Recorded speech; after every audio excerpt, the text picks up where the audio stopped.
nobres colegas, depois de uma leitura ampla do parecer, quero antes saudar aqui o povo do interior que está aqui, quero saudar o nosso sempre vereador Tomé, que teve um papel fundamental no impeachment do ex-prefeito Guerra, quero saudar o Buffon, nosso colega do PSB de muitos anos, o Saul, o Eloy também, que foi vereador dessa casa, e especialmente o Mauro Pereira, que está nos visitando hoje e que nos acolhe em Brasília, pensando sempre no desenvolvimento da cidade. Então, Mauro Pereira, muito obrigado por tudo aquilo que o senhor fez por Caxias, inclusive patrolando até no Juá, né? Até em São Chico de Paula.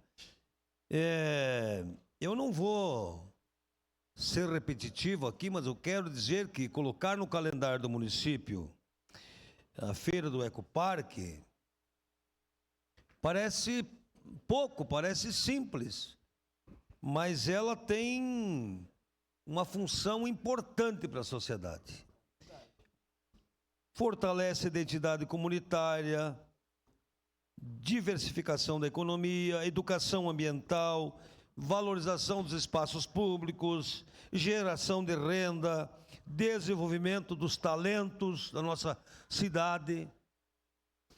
Então é um espaço que eu poderia ficar o dia inteiro falando aqui, mas que principalmente a importância de estar localizado ali, bem pertinho das represas. Bom, além de dar segurança legal, visibilidade, lazer, cultura, turismo, tem 150 expositores que estão lá no primeiro domingo de cada mês.